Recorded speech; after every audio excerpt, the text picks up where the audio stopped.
মেলায় গেছিলাম একটু আনন্দ নিতে। ভাবছিলাম 2টা হাওয়াই মিঠাই খাবো, একটা নরদোলায় চড়বো আর বাকিটা ভিডিও করে রাখবো স্মৃতি হিসাব। কিন্তু সেখানে গিয়ে দেখি পুরো প্রেমময় একটা পরিবেশ। চারপাশে শুধু জোড়ায় জোড়ায় মানুষ, কেউ হাত ধরে ঘুরছে, কেউ চোখে চোখ রেখে হাসছে, আর কেউ ব্যাগ আর শপিং এর বোঝা নিয়ে হাল ছেড়ে বসে আছে। একটা সুন্দর মেয়ে পাশ দিয়ে গেল, সাথে তার প্রেমিক, হাতে গোলাপ ফুল।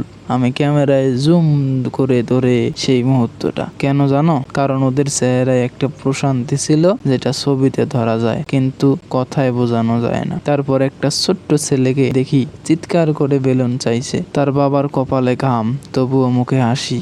মেলাটা শুধু প্রেমিক প্রেমিকার না, একটা বাবা ছেলের ভালোবাসারও জায়গা, বন্ধুত্বর স্মৃতির আর হারিয়ে যাওয়ার শৈশবের একটা খোলা জানালা। পাশেই একটা দল নাচ করছে, গান বাজছে। আমি কিছুক্ষণ দাঁড়িয়ে রইলাম। কেউ কাউকে চেনে না, তবুও যেন সবার মধ্যে এক দৃশ্য বন্ধন, নাম বিনোদন।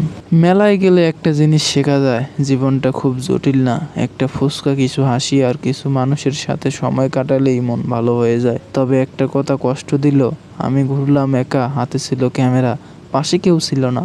অন্যর মুহূর্তগুলো উপভোগ করছিল আর আমি সেগুলো ধরে রাখলাম। হয়তো এই ক্যামেরার মধ্যেই একদিন আমিও ধরা পড়ে যাব কারো গল্পে। শেষে একটা নরদোলায় চড়লাম, উপরে উঠতে হাওয়াই মনটা হালকা লাগলো। ভাবলাম জীবনটাও একটা মেলার মতো, কেউ আসে কেউ যায়, কিন্তু কিছু মুহূর্ত থেকে যায় চিরকাল। তোমরা যারা এই ভিডিও দেখছো তাদের জন্য একটা বার্তা, ভালোবাসো জীবনকে আর হেসে ওঠো প্রতিটা ক্ষণেই, কারণ এই হেসে ওঠা মুহূর্তগুলোই একদিন সবচেয়ে বড় স্মৃতি হয়ে দাঁড়াবে।